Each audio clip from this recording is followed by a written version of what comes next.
Oftentimes, addiction is directly related to self-medicating for some trauma, some other psychological component, and how do we make sure all of that is looked at and covered as comprehensive treatment.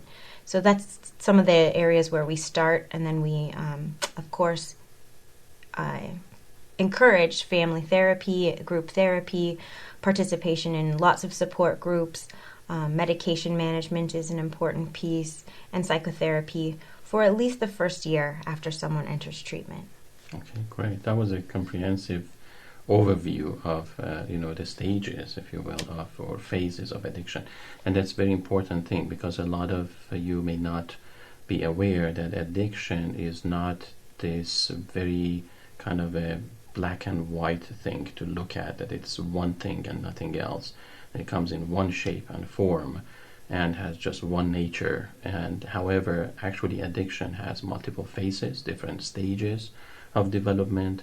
So you may be struggling yourself, or with a loved one being addicted to some kind of whatever it is, and a behavior or substance, and may not really understand what is going on, because it's not as simple as you mentioned. It is a complex thing, and part of its complexity is its development, the way it develops from almost nowhere and kind of thin air, and we don't see it coming. However, once it has been put in place, then it is very troubling and affects everyone, as everybody in a tie, and it's kind of difficult to deal with. But in order to deal with it, we have to first understand its stages, and we have to also understand where our loved one or ourselves are mostly struggling in terms of what stage. It could be, for instance, relapse. For some people, they have been through medication or treatment or psychotherapy, but it has not 100% cured them. So they kind of go back, they relapse on it, and that may be their most challenging stage.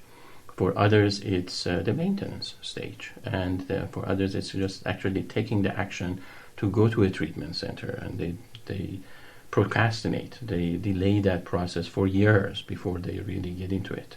And a lot of times there are multiple, I would say, legal predicaments associated with addiction, family disputes, custody issues, divorce, breakup of relationship, financial burdens. Mm-hmm. So it is a lot of multiple aspects of life are afflicted by addiction, and we are just kind of overviewing it or reviewing it. So we are not really going in depth with this, but we have a plan to actually really address the problem of addiction from these multiple perspectives in another section, where Dr. Markham and myself, we will address those aspects and share with you what is important, maybe markers, how to detect people in what stage they are, and what would help in each of these stages. What can family members do? And maybe we can even, I don't know what your take is on this, maybe even share some research findings that we know the field is teaching us